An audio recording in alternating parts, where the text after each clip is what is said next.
Bhagavate Vasudevaya. Namo Bhagavate Vasudevaya. Namo Bhagavate Vasudevaya. Namo Bhagavate Vasudevaya. Vasudevaya. Namo Bhagavate Vasudevaya. Welcome to everyone this morning. Thank you for coming. I hope that kirtan wasn't too loud. It's a bit loud. I hope it's the same. I heard Prabhu was an opera singer, so I was just trying to hear, like, get the higher tunes. So welcome. Yeah, today is a very special day. Today is RAMA. So maybe we can read something in the Bhagavatam about Lord Ram. Is that okay? Yes. And then we can share some thoughts and see how everyone feels. So if anyone wants to know, I'm reading from 9th canto of the Bhagavatam. And I'm reading from the 10th chapter, which is the pastimes of the Supreme Lord Ramachandra. And I'm reading from text number 2. So just so you're aware, well, let's do a bit of a quiz before we begin. The Bhagavad Gita, Krishna in the Bhagavad Gita talks about 5 main topics. Does anyone know? Can anyone name one of those topics? Jiva. Jiva? Okay. Okay, you're going to say all of them. Okay, go on. Yeah. So Jiva means the soul, the individual. The next one is? Ishvara. Ishvara. Yeah, the Supreme Lord. Karma. Karma. Prakriti, the material world. And? Kala. Kala. Kala, yeah. Kama is there definitely. But yeah, those are the 5, yeah. So the spirit soul, Jiva, is living in the material world, Prakriti. And in the material world, the Jiva is performing activities, karma. In order for all of this to happen, there has to be Kala, time. And outside of this whole system is Ishvara, God. So those are the 5 topics of the Gita. Okay, now the question gets harder. There are 10 subjects in the Bhagavatam. Does anyone know what the 10 subjects in the Bhagavatam are? Sarga. Okay, Sarga. Atra Sarga. Sarga means creation, yeah, primary creation.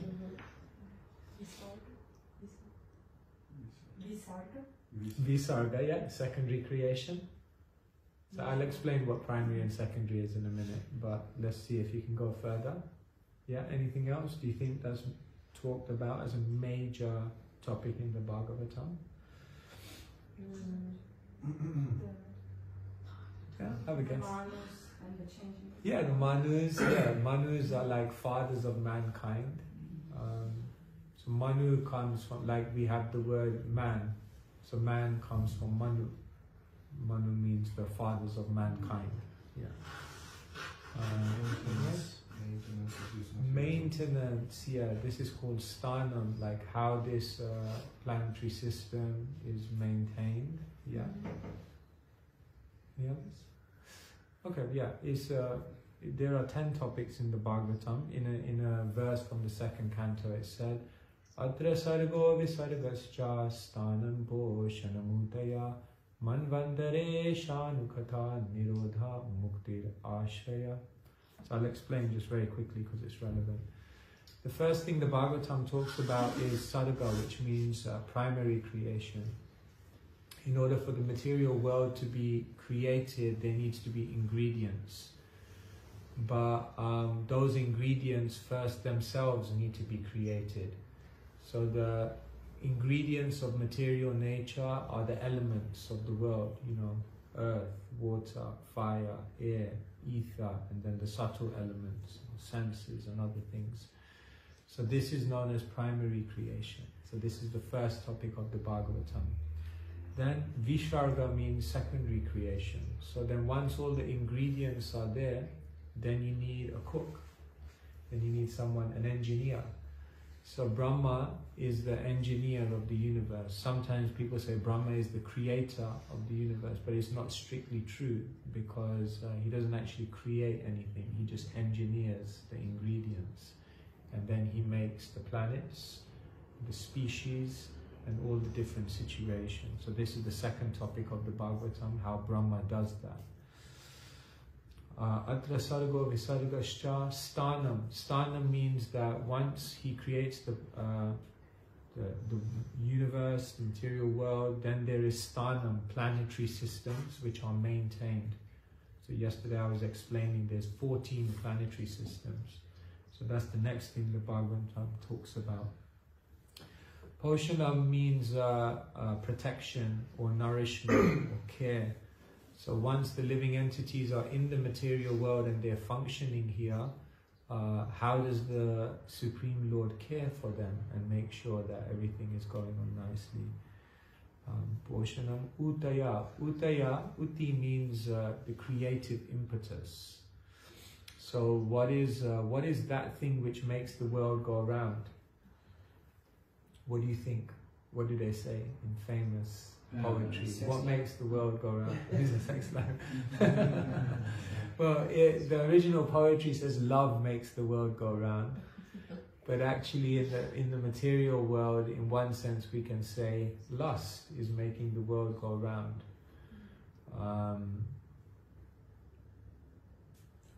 Once Prabhupada was walking actually past a city, I think it was France. Maybe it was France or maybe it was New York, Paris or New York. And Prabhupada looked at the skyline and he saw all these big buildings, skyscrapers. So Prabhupada said, I can understand that there are many beautiful men and beautiful women in this city.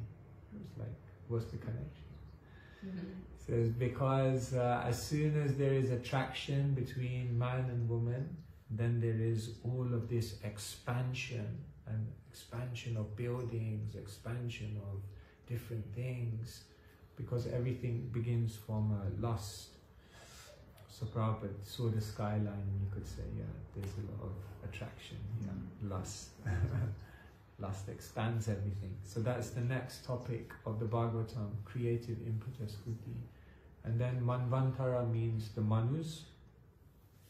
In order for the universe to be populated, there needs to be what we call fathers of mankind. So they populate, that's Manus. Ishanukata.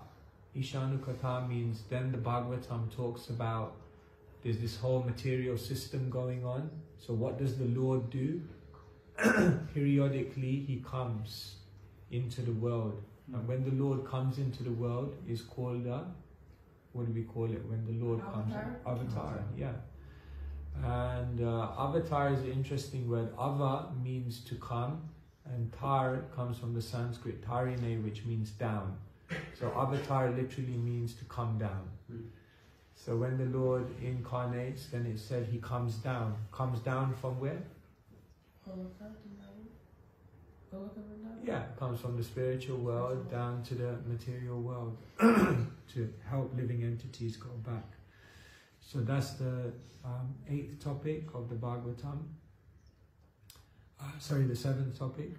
And then the 8th topic of the Bhagavatam is Ishanukata Nirodha, annihilation. How is everything annihilated in time, in due course of time? Mukti, how does that's the next topic, how does the living entity, what do they have to do to get released from the world? And the final topic is Ashraya, who is the supreme shelter, who is the supreme lovable object. Why is this relevant today? Because the Bhagavatam, one of the main topics of the Bhagavatam is Ishanukata, the different activities that the Lord performs when he comes to this world. So like so many of the avatars of Krishna and what they do in the world is all explained in Bhagavatam. Like, can you name some avatars whose activities are explained in Bhagavatam? Shingadev, in which canto? The Shingadev's 7th canto. Yes? Good, no? Good. Anyone else? Varahadev, when the Lord comes as a boar. What canto is that? Is it 4 or 6? 3. 3, yeah. Good. 3. 3rd canto is Varahadev. 7th canto is Nishingadev. Any other avatars? Matsya Avatar, yeah, which canto is that? 8 or 9? Matsya Avatar is 11, 12 I think actually. Quite even, I'm not sure actually. I can check, I'll check later. Matsya. So still the red 12 canto. Maybe 12. Okay, we'll check it later. We'll check it later. I can't remember off the top of my head. Yeah, Matsya Avatar is Hare Krishna. When the Lord comes as a fish. Any other avatars? Kalki Avatar, when the Lord comes at the end of Kali Yuga to annihilate everything. And what canto is that? 12, yeah. Yeah. Any others? Kapila Kapila Dev. What canto is that? Third canto. Yes, Kapila Dev is third canto. So like that, many incarnations of the Lord come. In the 5th canto, we're reading about an incarnation of the Lord right now. Who's that? Rishabhadev in the 5th canto. So like that, the Supreme Lord comes to this world, and in the 9th canto of the Bhagavatam, a full description of Lord Ram's pastimes are given in a summary way. So it's nice to read. In an ancient verse in the Niti Shastra, the Niti is like scriptures of logic, we find this verse. Grahata dyuti prasangena madhyama stri prasangataha ratri chauri prasangena kalo gacchati dhimahi. So the scripture says, kalo gacchati dhimahi. How does an intelligent person pass their time? What does the intelligent person do to pass their time? So you know what the scriptures of logic say? Prahata dyuti prasangena. In the morning, they speak about gambling. Then, madhyama stri prasangataha. In the middle of the day, they talk about women. Ratri chaura prasangena, and in the evening they talk about stealing. That's how an intelligent person passes their time. Anyone want to decode it, what it means? How is it that an intelligent person spends their time like this? Because in the morning, they're speaking about gambling, but they're not just speaking about any gambling, they're speaking about the gambling match which took place between the Kauravas and the Pandavas, because they're reading which book? The Mahabharata. So in the morning they read the Mahabharata. During the day they're speaking about women, but which women are they speaking about? Sita Devi, who was like the emblem of chastity, who was married to Lord Ram, because they are discussing which book? Ramayana. And in the evening they're talking about stealing, because there was someone who used to steal butter, to steal the clothes of the gopis, used to steal the hearts of his devotees, because they're reading all about Krishna, whose activities are found in the Bhagavatam. So if you're an intelligent person, then you spend your time like this. In the morning you speak Mahabharata, then Ramayana, then Bhagavatam, Shastra. This is how an intelligent person spends their time. So, we're reading from the 2nd verse of the 10th chapter of the 9th canto. I'll just read the Sanskrit. Tasyabi Bhagavanesha Shakshad Brahman Mayohari Amshamshena Chaturdhagat Putatram Prathita Sure Rama Lakshmana Bharata Shatrugna iti samyaya. Being prayed for by the demigods, the Supreme Personality of Godhead, the Absolute Truth Himself, directly appeared with His expansion and the expansions of the expansion. Their holy names were Ram, Lakshman, Bharat and Shatrugna. These celebrated incarnations thus appeared in 4 forms as the sons of Maharaj Dasarath. Purple. Lord Ramachandra and his brothers Lakshman, Bharat, Shatrugna are all Vishnu Tattva, not Jiva Tattva. The Supreme Personality of Godhead expands into many, many forms. Advaitam Achyutam Anadim Anantarupam. Although they are one and the same, Vishnu Tattva has many forms and incarnations, as confirmed in the Brahma Samhita. Rama Dimurti Shakala Niyamena Tistan. The Lord is situated in many forms, such as Ram, Lakshman, Bharat, Shatrughna, and these forms may exist in any part of his creation. All these forms exist permanently, eternally, as individual personalities of Godhead, and they resemble many candles, all equally powerful.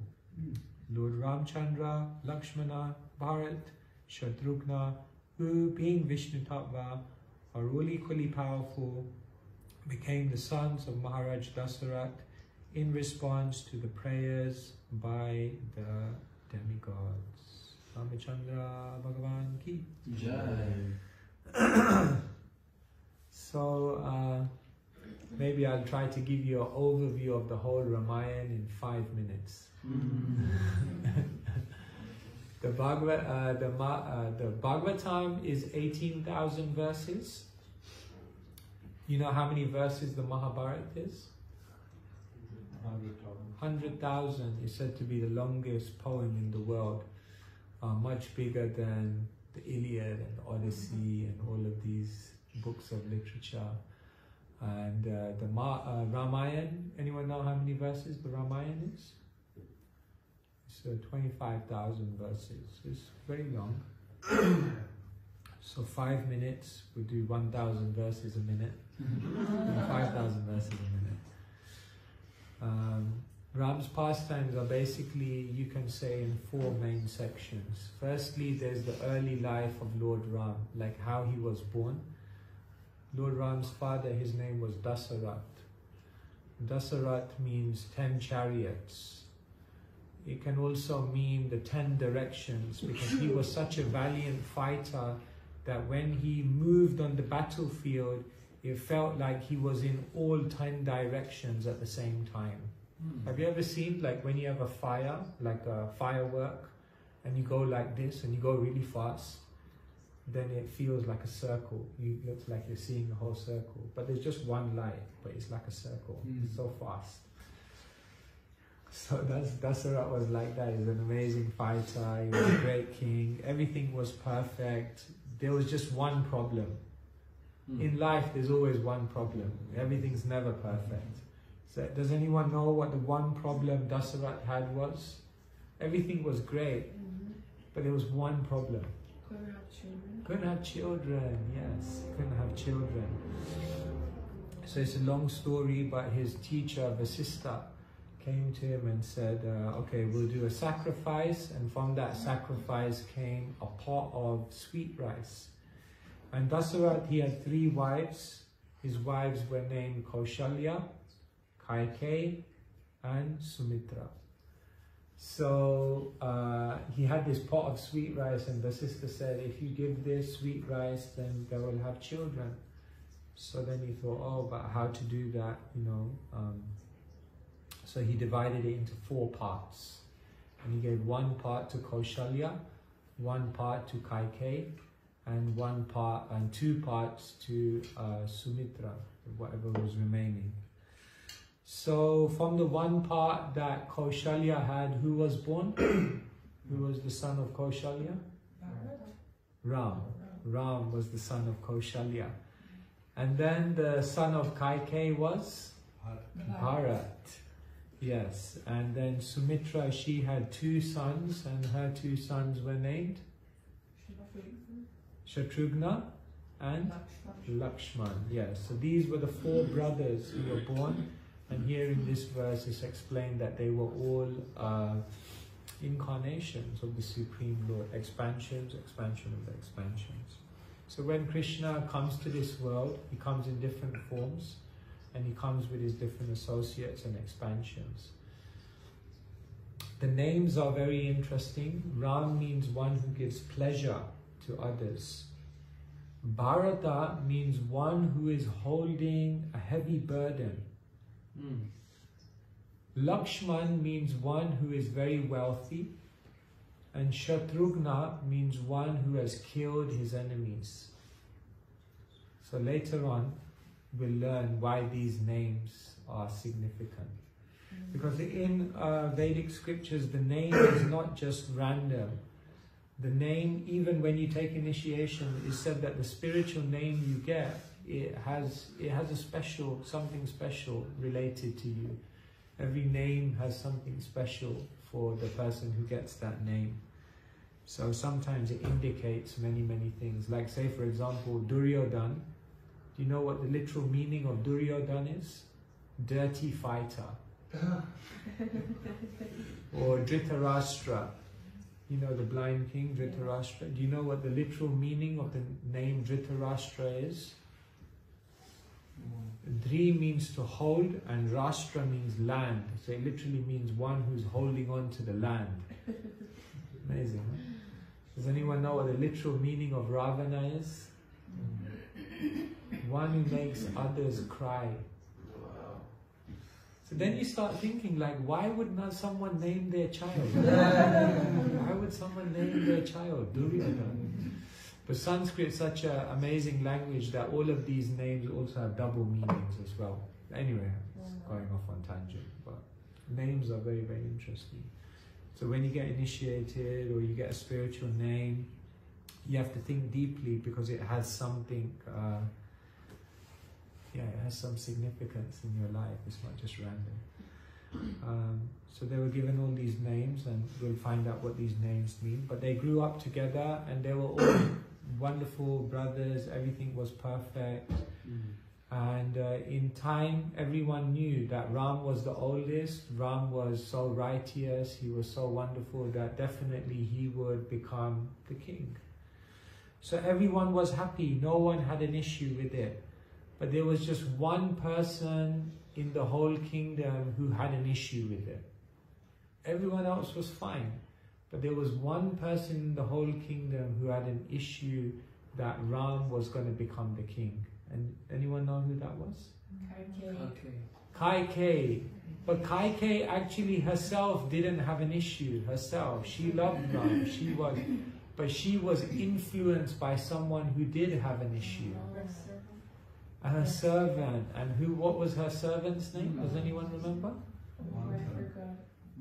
Manthara, yes. Kaikeyi, she had a maid servant, and the maid servant's name was Manthara. So when Ram was about to be coronated, then Manthara came to Kaikeyi and she said, "Why are you so happy?" Kaikeyi said, "Because Ram's going to become king. It's wonderful." But Manthara said, "But your son is Bharat.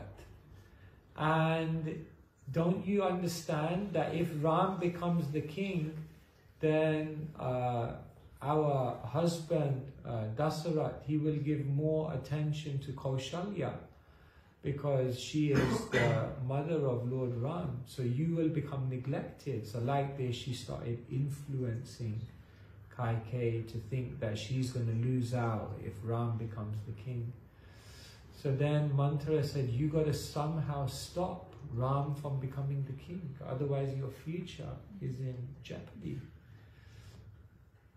So Kaikeyi gradually became more and more influence, power of association.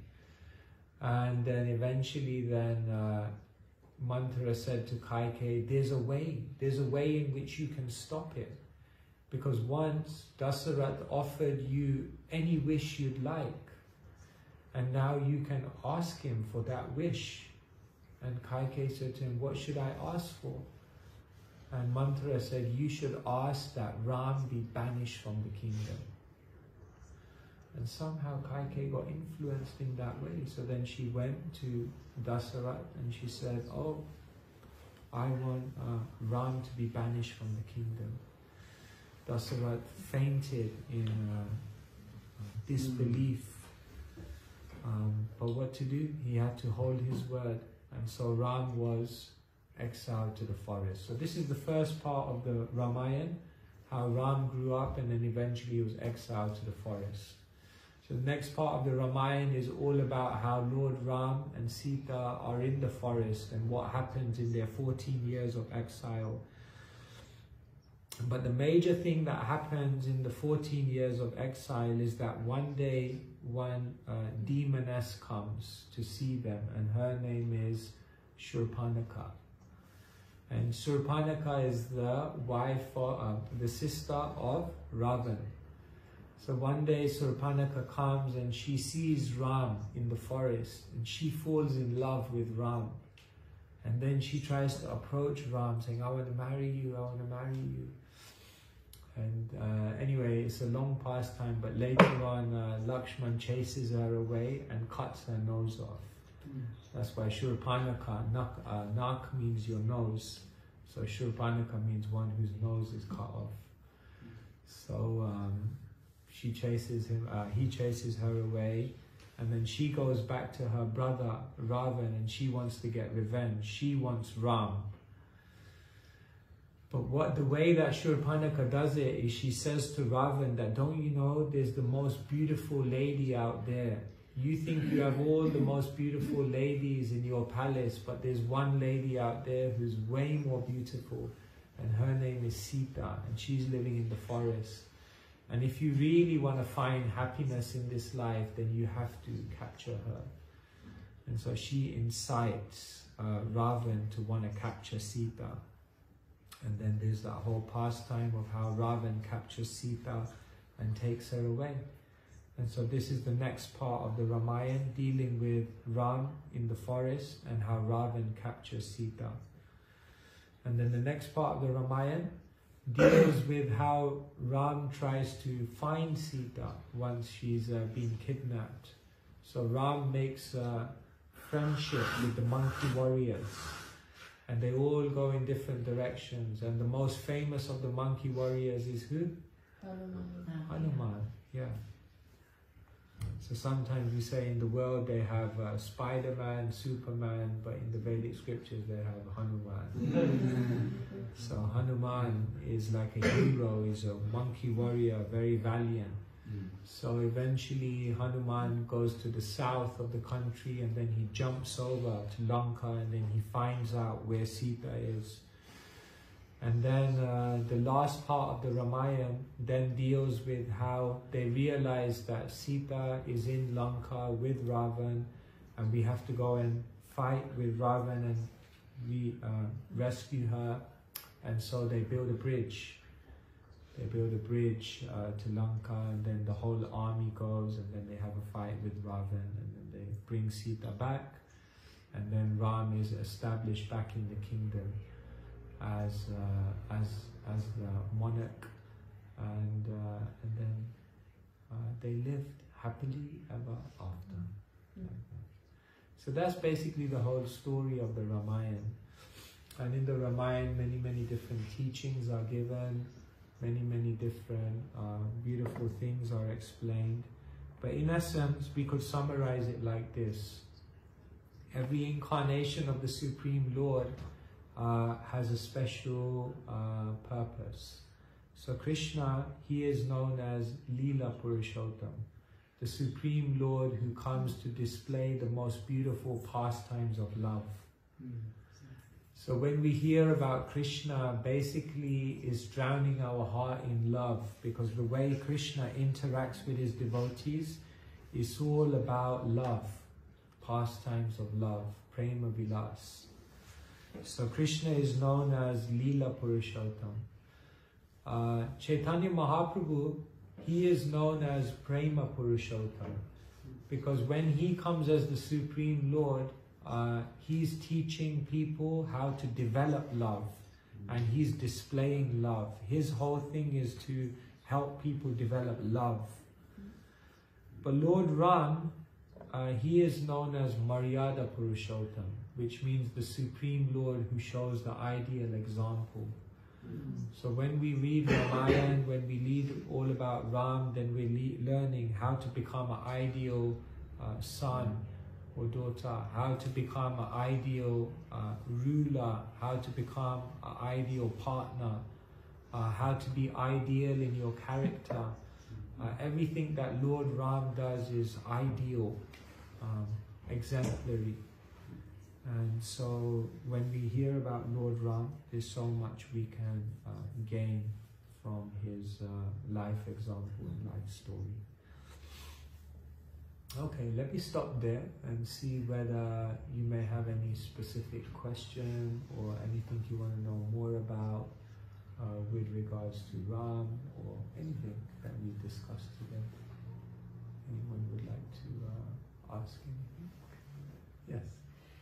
I remember that because Sita Devi was kidnapped and was kind of abused, but she wasn't, of course, abused by Ravana, another man, that Ramachandra couldn't accept her back. So How do we understand this? women protection. Yeah, this is the most heartbreaking part of the Ramayana. Yeah. Because what happens is Sita, she's like so chaste. Sita is like, when Ram gets banished to the forest, Sita says, I want to come with you. And Ram's like, you've lived in the palace your whole life. How are you going to be able to come and live in the forest with me? And she's just like, no. And then she says this beautiful thing. She says, Ram, without you, Ayodhya is like the forest. And with you, even the forest becomes like the most beautiful kingdom. So I just want to be with you. So she's like the ideal example of like chastity, loyalty, love, like standing by Ram no matter what. And even when she gets kidnapped by Ravan, her chastity means Ravan can't even come close to her because her chastity, she's so pure. Yet what happens is that later on when Ram brings Sita back, then Ram, he's listening out to what people are saying about him. And then he hears that one washerman says like, this Ram, like he's so, he's lost his integrity, he's lost his respect. It's just like, why? Because this Ram, Sita's been with another man and he's accepted her back. What kind of person would do that? He's lost his integrity, his principles. So some man was just saying like that. And Ram, he took it so seriously that someone saying something bad about me. But the king, his character should be spotless. No one should criticize. So therefore, I will banish Sita. And you think like, when you read that, you think like, how can he ban, like this person just saying something, empty criticism, and just for that, he banishes Sita? So what's the deeper reason why Ram banishes Sita? The deeper reason is this. There are two types of love. There is one type of love in Sanskrit is known as sambhoga, which means love when you're together. And another type of love is known as vipralamba, which is love when you're separated.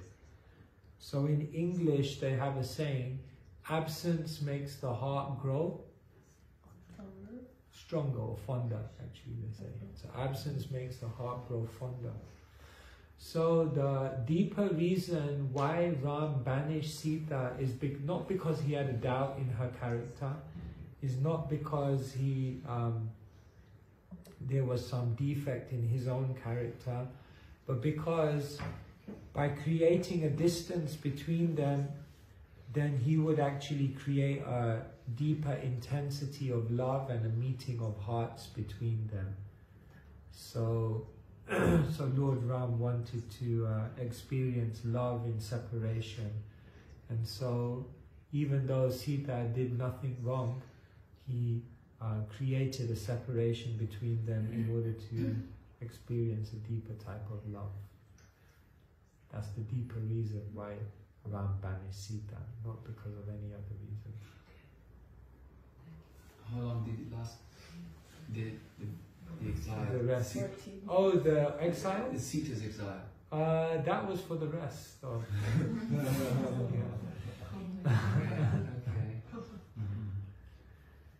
inconceivable. Yeah, it's there's a famous story that once how does this story go? Once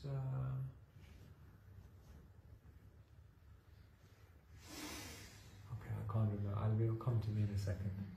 Yeah. Someone else has a question? Yes. So when we understand that Kaikei got influenced by this hand, yeah. but I heard the class once, but it was online, so I couldn't ask the question. So on how she was influenced because somehow in her heart, very deeply, there was a little bit that feeling, because they were saying that you cannot be influenced if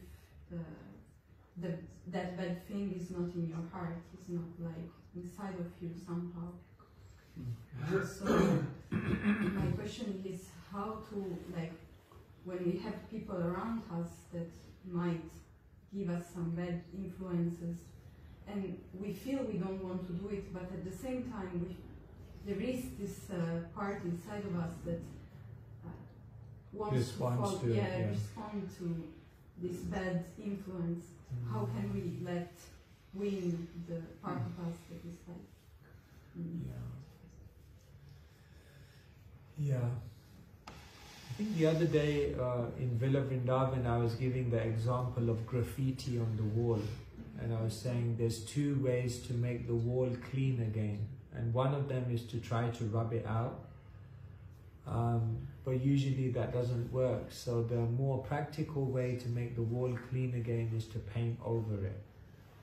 So generally in spiritual life, when we're talking about how to get rid of anarthas, getting rid of anarthas or this kind of negativity in the heart which responds to bad association, criticism, which, you know, getting rid of these things is known as anartha nivritti, getting rid of the unwanted things in the heart.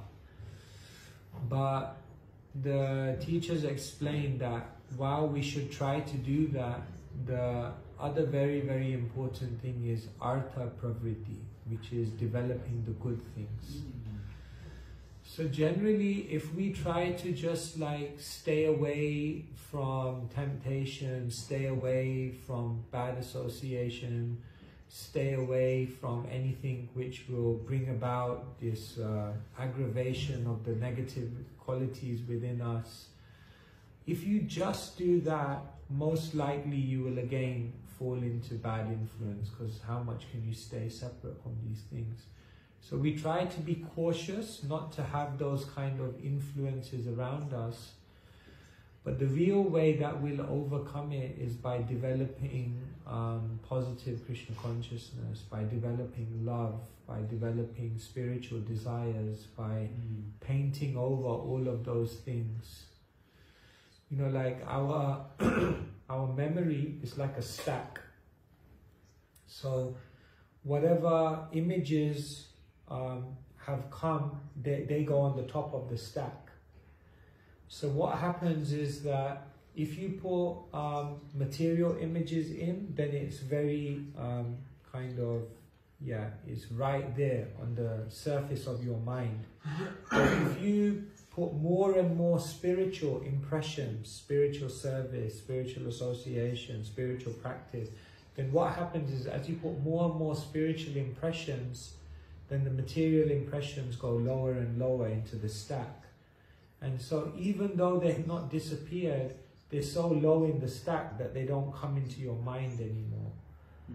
And so the real way to get rid of it is try to cover it over with spiritual, positive spiritual impressions. So stay in good environments, positive environments, away from situations and people who will bring about, you know, aggravate those things within you, the envy, the greed. It's interesting, even within devotee circles, It's not that, oh, everyone's a devotee and therefore we should openly associate with everyone. But even amongst devotees, there are different grades of seriousness and sincerity. So you should also be careful about even which devotees you spend a lot of time with, because yeah, everyone's at a different level. So always, I was just in Vrindavan and I was in Prabhupada's house. And have you all seen the video, the final lesson? Yeah, this is like the final days of Srila Prabhupada. And he's lying on the bed and he's translating Bhagavatam right till the final moment. And it's very, very interesting. One of Prabhupada's very final things that he said in the Bhagavatam, perhaps the very final purport that Prabhupada ever dictated, in that purport he said, always try to seek out good association.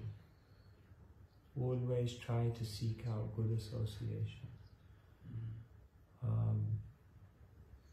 So yeah, if you have good association, then all of those things in the heart, the envy, the anger, the lust, gradually will disappear.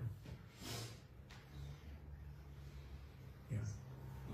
Yeah, thank you. Wonderful, wonderful point. And I think I'm contemplating, I'm observing you, and I'm trying to learn the way you move, the way you act, the way you deal with so many devotees at the same time. I can only imagine how many projects and devotees you are speaking to, dealing with, and you do it in such a wonderful, expert and loving way. But there's also, I guess, I can feel also, I can understand there's also intelligence. We don't just take and give association to anybody. We need to be able to discriminate. I don't know how to do it. That's why I'm trying to also observe that in you and other seniors. But I see that quality, and yeah, this is just my reflection. I think it's important because we want to be compassionate, but at the same time we cannot be naive, as we were discussing the other morning with Martina also.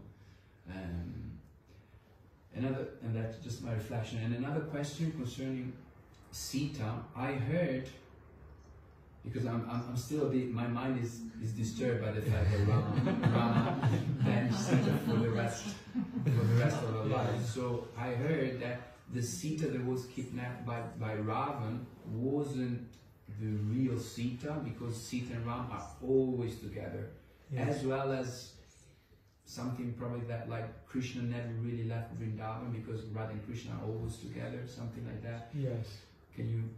Yeah, there's actually two things. Like when this whole thing came about questioning Sita's chastity, the first thing that happened is Ram did a fire test. It was called Agni Pariksha. And Sita said that if I've been unchaste, then when I walk into this fire, Anyway, she passed that test. It was clear that, when Ravan had kidnapped Sita, it wasn't the actual Sita who had been kidnapped. It was like an illusory Sita. But still, it is said that when Ram banished Sita, he actually did banish Sita. He actually banished her. And it's very hard. Even to this day, the Vaishnavas, they can't...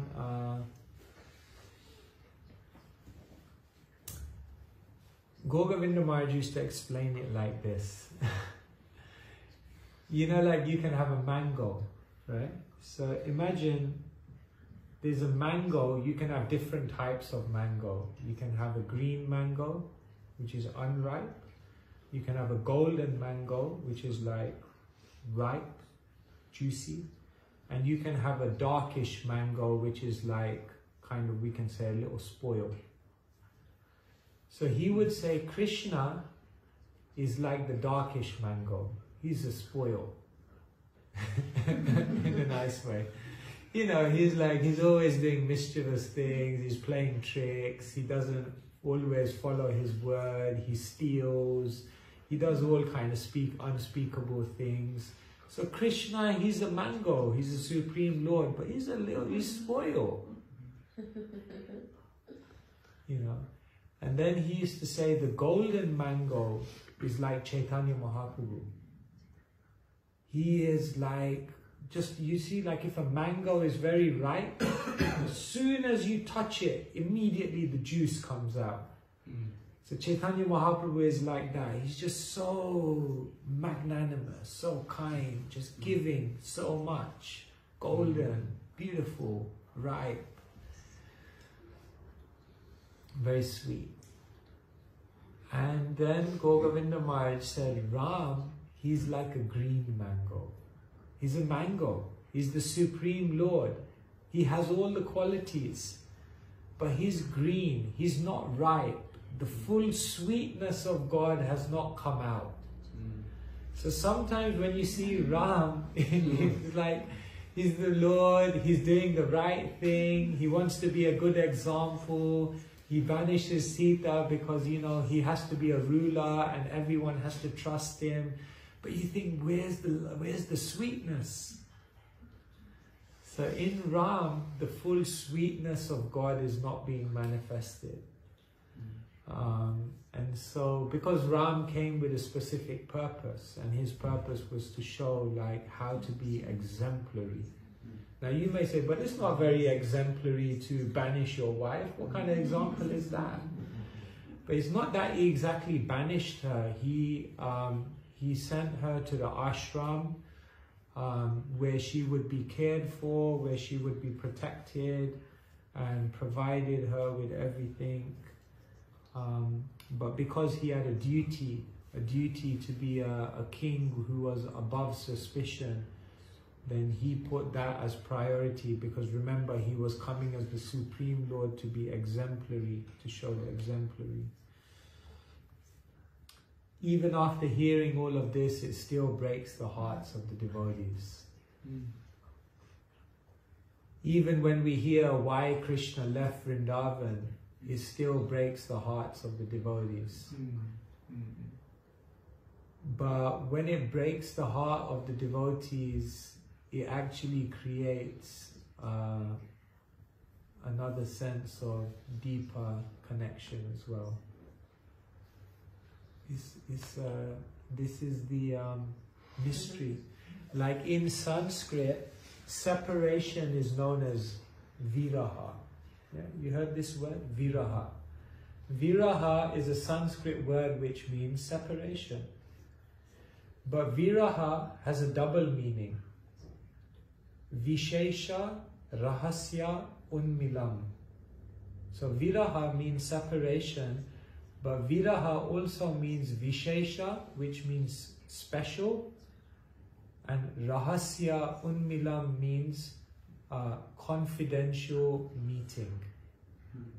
So the Sanskrit word for separation means, the Sanskrit word viraha means separation, and simultaneously means a very special kind of confidential meeting. So that's the nature of spiritual separation.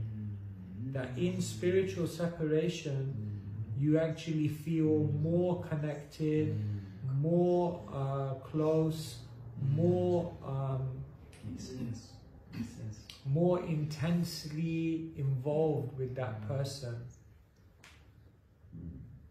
But we can't understand it in the material world, because in the material world, in English they say, out of sight, out of mind. But in the spiritual world, absence makes the heart grow closer. So spiritual relationship, spiritual love goes beyond time and space. In this world, when relationships are separated by time and relationships are separated by space, then ultimately it means the relationship becomes separated. But in the spiritual sphere, relationships transcend time and space. So when time and space make one more separated, the relationship comes closer together. That's why, like, say for example, you have a spiritual relationship with someone and they pass away. Actually, if it's a truly spiritual relationship, you begin to feel their presence more even after they've left this world.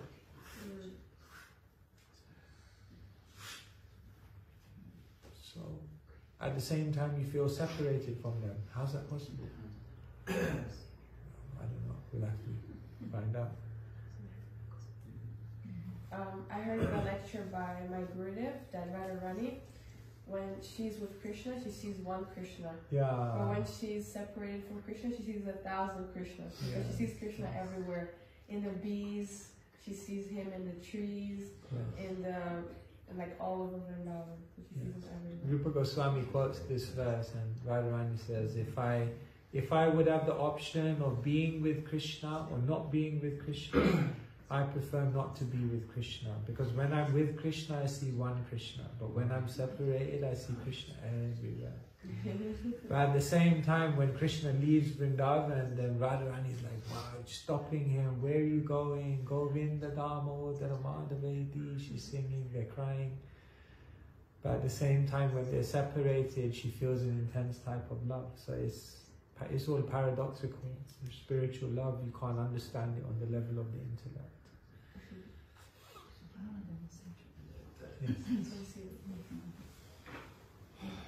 Volevo chiedere se può descrivere ancora, cioè se può descrivere delle qualità di Sita. I wanted to ask if you could describe further some qualities of Sita Devi.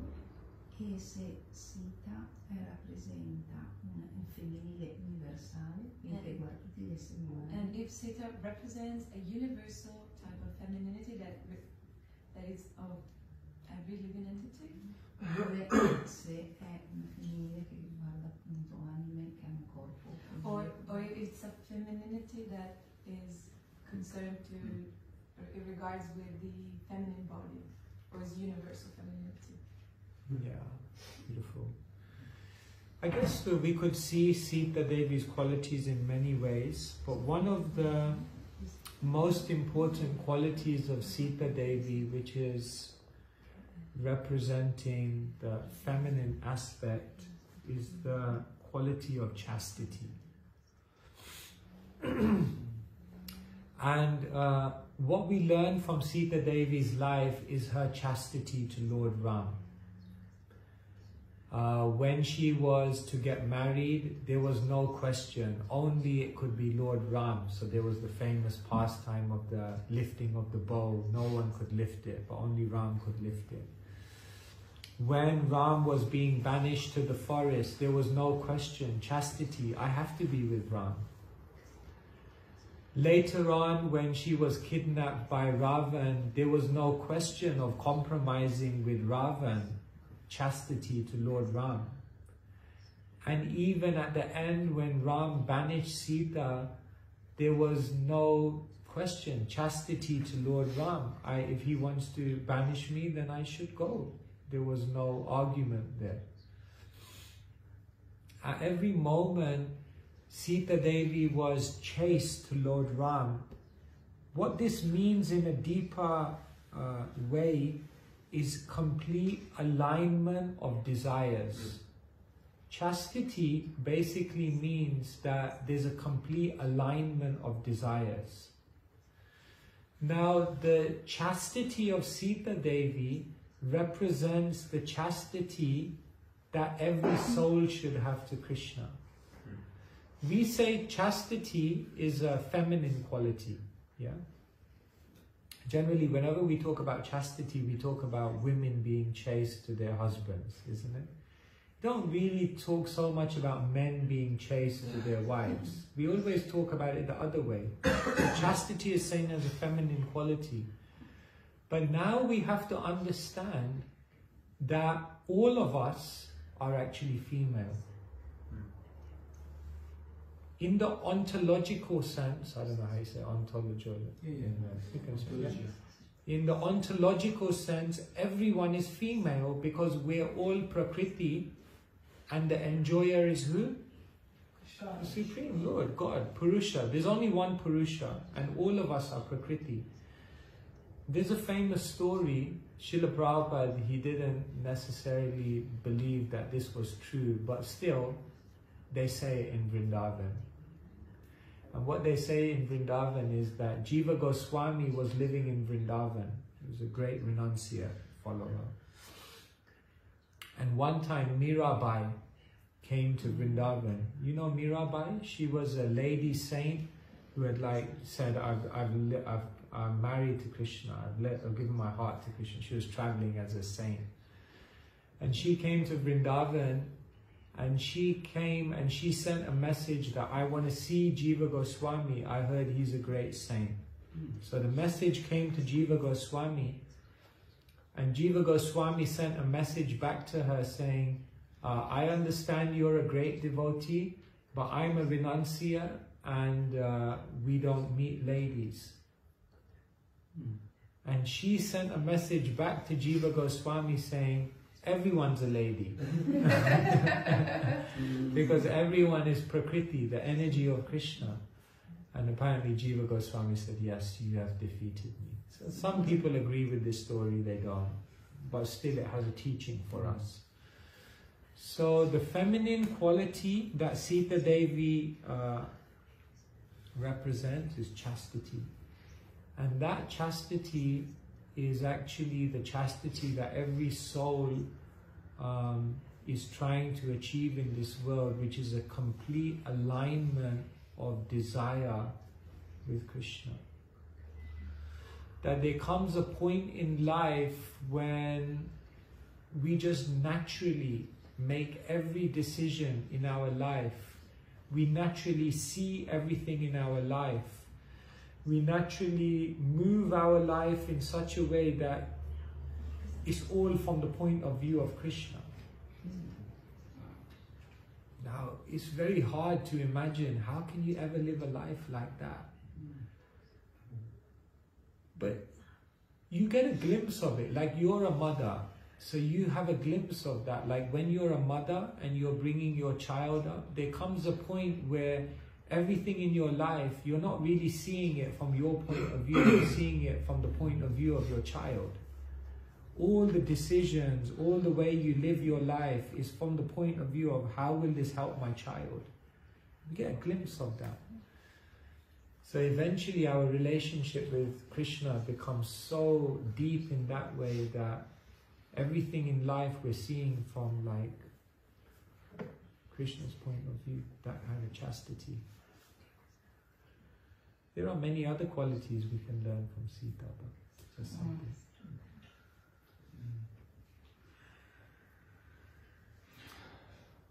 It's 8:45. Yeah, well, there's no breakfast today, so we thought we could actually, Maharaj, that's right. So there's no breakfast. We thought we could go longer a little more, and also, but not much more according to your